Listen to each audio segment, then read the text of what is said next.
So I know that this is something we specifically dealt with. Being anxious to go to preschool, is that normal? Is that something we should be concerned about? So separation anxiety is evolutionary. Kids have to be separated from their parents. They could be in danger if that happens. So it's a normal developmental stage, but the degree of it is what matters. If a child can't stay at a daycare, can't stay at a friend's house, can't stay with their grandparents in a place you know that's safe, that's when you have to start thinking about it. Now, that's something that has to be a learned technique. And not every kid learns the same way. In fact, I remember, we had our oldest, Crew, had a real problem, even though he could see our house from school. But over time, he built up confidence and was able to do it. I remember Corey, our youngest, literally crying for hours at daycare, which was not normal. And when I asked him what was wrong, he told me that Patrick drew a picture of a skeleton. Patrick was 2. He couldn't draw a skeleton. But I asked him what was wrong. He goes, "I'm not ready." He was only 3. It was weird. And I said, "When will you be ready?" He told me he'd be ready when he was 4. At 4, he went into school. He never had a problem after that. Sometimes you just got to know your kid. But again, if their life is disordered by their separation anxiety, then you get help. So what can you do if they won't stay at daycare and they won't, and you've tried? What are the steps that we can take? You try to build resilience. You shine the light on the positive path, I like to call it. Applaud their bravery. Point out when other people are doing it.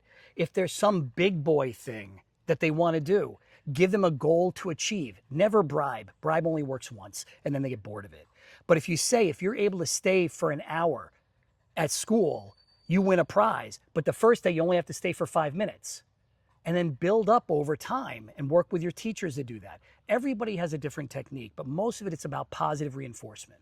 Just for clarification, when you do a gift at the end of a goal where you've done multiple times, multiple successes, that's not a bribe. A bribe is a one-time thing that you get a one-time prize for.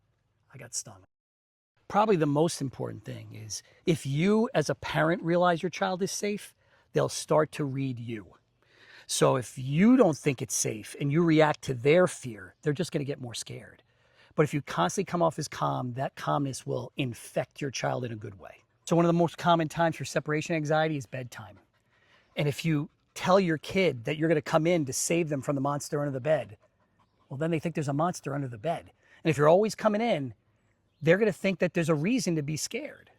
You have to get them through and have a positive response for them to see, look how brave you were and you did this. So you're saying that if my child is scared and in the bedroom, I shouldn't go in? That's correct. No. Short-term pain for long-term gain. Now, you have to know your child. And it doesn't mean you do that on the first night. That's the end point you're trying to reach. So sometimes you can say, let's give it a little more time tonight. Or there's nothing that's going to hurt him about crying it out. And I'm not saying to leave him crying for hours. That hurts everybody, but not long-term. What it is you have to build that resilience over time. It's really, really important. And remember, you already know he's safe. Feeling bad is part of life. And if you survive the bad, it makes the good even better. I didn't want to leave them crying, and he did. We didn't fight. I never sleep. And then I would get yelled at for not coming back to the bedroom.